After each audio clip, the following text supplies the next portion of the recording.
Welcome back. नमस्कार दोस्तों, MS online study YouTube channel में आपका स्वागत है। तो दोस्तों, अगर आपने यूट्यूब हमारा चैनल सब्सक्राइब नहीं किया तो जल्दी से सब्सक्राइब करें, क्योंकि हम आपके लिए लेकर रहे बाल विकास शिक्षा शास्त्र यानी चाइल्ड डेवलपमेंट पेडागोजी के 30 क्वेश्चन और फास्ट करेंगे। ये क्वेश्चन पेपर है 2015 एचटेट का PRT। तो ये क्वेश्चन तीनों लेवल के लिए काफ़ी इम्पोर्टेंट है। तो फर्स्ट क्वेश्चन देखते हैं ज़्यादा देरी नहीं करते हुए। सामान्य परिपक्वता से पहले प्रशिक्षित करना प्राय क्या होता है? तो इन ऑप्शन को आपको ध्यान से पढ़ना है, उसके बाद आपको सेलेक्ट करना है, क्योंकि ये क्वेश्चन क्या होते हैं, ये कन्फ्यूजन करते हैं और सेम आंसर से होते हैं ये। तो रियल लाइफ से नहीं जोड़ना है, इसका कॉन्सेप्ट समझ के ही आंसर देना है। तो इंग्लिश में भी आप कर सकते हो, ज़्यादा इजी रहेगा, और हिंदी में करना चाहते हो तो हिंदी में हो जाएगा। तो दोनों इसमें दिए हुए हैं, तो हम हिंदी में करेंगे यहाँ पे। तो इसका आंसर होगा सामान्य प्रयोगता से पहले प्रशिक्षित करना प्राय सभी दृष्टिकोण से हानिकारक होता है। तो थर्ड आंसर आ जाएगा इसका। बाल्यकाल होता है, तो बाल्यकाल कब से कब तक? तो 2 वर्ष से लेकर 10 वर्ष तक भी कह सकते हैं, और 12 वर्ष तक भी। तो ऊपर वाले तीनों गलत है, फोर्थ आंसर आ जाएगा 2 वर्ष से लेकर 10 या 12 वर्ष तक। तो बाल्यकाल में 2 होते हैं, उत्तर और पूर्व बाल्यकाल, उत्तर बाल्यकाल।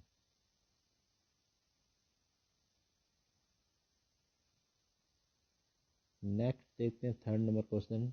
विद्यार्थियों को विद्यालय में खेल क्यों खेलने चाहिए? तो उन्होंने केवल में आंसर नहीं आता, ये फर्स्ट ऑप्शन में दे रखा है उन्होंने, शारीरिक रूप से सशक्त केवल उन्हें शारीरिक रूप से नहीं, सभी रूपों में सशक्त बनाता है। तो शिक्षकों को काम आसान करे, ये गलत है। फोर्थ आंसर आएगा, यह है सहयोग और शारीरिक संतुलन का विकास करेगा। थर्ड का फोर्थ नंबर क्वेश्चन है, निम्नलिखित में से अधिगम संबंधी कौन सा कथन सही नहीं है? तो इसका सेकंड आंसर है परिपक्वता का इसमें कोई संबंध नहीं है। It has no relation with maturity. Fifth number question है, शिक्षा बच्चों की सहायक होती है, तो ये ऑल अराउंड डेवलपमेंट में सहायक होती है, सर्वांगीण विकास में। केवल वाले आंसर कम आते हैं इसमें, जो ऑप्शन होते हैं वो कम सेलेक्ट होते हैं। सर्वांगीण विकास में शिक्षा का सहायता होती है, बच्चों की सहायता होती है। नेक्स्ट क्वेश्चन है 6 नंबर, शिक्षण सबसे अधिक प्रभावी होते हैं जब विद्यार्थियों को उनके मानसिक विकास के अनुरूप शिक्षा दी जाए, तब ज़्यादा प्रभावी होता है। मोस्ट इफेक्टिव बताना है, अकॉर्डिंग टू मेंटल लेवल ही उनको एडुकेट करना चाहिए। ओके। 7 नंबर क्वेश्चन है, एक बालक कक्षा में सीखे गए गणित का उपयोग किसी अन्य विषय के प्रश्न को हल करने में करता है, तो यह है अधिगम का सकारात्मक स्थानांतरण बोलते हैं इसे। ठीक है, ये वेरी इंपॉर्टेंट क्वेश्चन है। इसमें इनके सकारात्मक, शून्य, नकारात्मक और प्रेरणात्मक स्थान के ऊपर क्वेश्चन पूछे जाते हैं, पॉजिटिव, जीरो, नेगेटिव ट्रांसफर के ऊपर।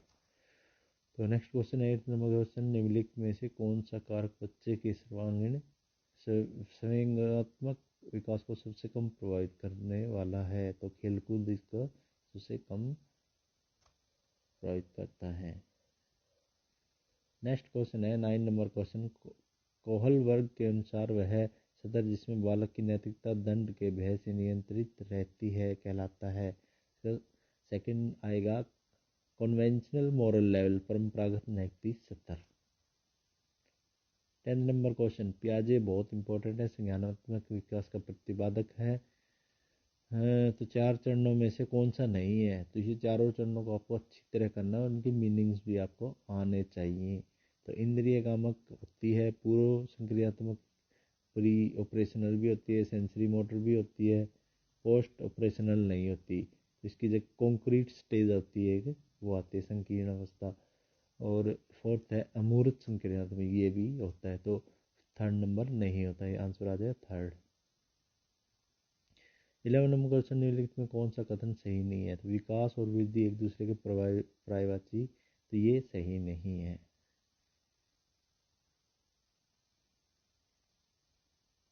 नेक्स्ट क्वेश्चन है हमारा 12 नंबर का, निम्नलिखित में से कौन सी नैतिक आदत नहीं है? सही उच्चारण करना नैतिक आदत नहीं होती, ठीक है,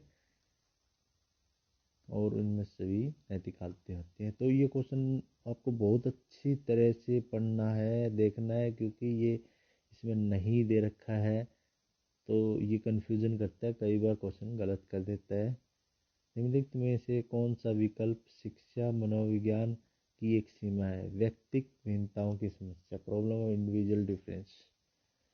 निम्नलिखित में से कौन सा विकल्प अधिगम संबंध में सही नहीं है? तो अधिगम सिर्फ ज्ञान के लिए प्राप्ति, तो ये केवल वाले, ओनली वाले ज़्यादातर क्वेश्चन नहीं होते। तो इसका सही आंसर सेकंड है, learning is only acquisition of the knowledge. 14th question का बी। 15th नंबर क्वेश्चन है 15 नंबर, केस स्टडी इस विधि के संबंध में क्या सही नहीं है? तो यह विधि बहुत जटिल होती है, ये इसके लिए सही नहीं है। तो सेकंड आंसर आ जाएगा, बहुत जटिल है, तो ये जटिल नहीं होती। तो कारण पता लगाते, समस्या का निदान, ये सब इसमें आते हैं। वैज्ञानिक विधि भी है, सस्ती भी है। 16th नंबर क्वेश्चन, कक्षा 3 के विद्यार्थियों के लिए निम्नलिखित में शिक्षण का सबसे अच्छा तरीका कौन सा होता है? तो क्रिएशनल एक्टिविटी यानी सृजनात्मक क्रियाकलाप, फोर्थ आंसर। 17 नंबर क्वेश्चन, निम्नलिखित में से कौन सी एक बालक की मनोगत्यात्मक विधि नहीं है? तो सोचना नहीं होती और सभी गत्यात्मक, इसको मोटर एक्टिविटी बोलते हैं। तो प्लेइंग भी होती है, थ्रोइंग बॉल भी होती है, राइटिंग भी होती है। तो सोचना एक अलग एक्टिविटी है। बच्चों के संज्ञानात्मक विकास को सबसे अच्छे तरीके से कहाँ परिभाषित किया जा सकता है? तो विद्यालय और कक्षा में ही परिभाषित किया जा सकता है। बुद्धि लब्धि संबंधी विभिन्नताओं में कौन सम्मिलित नहीं है? तो कला में रुचि।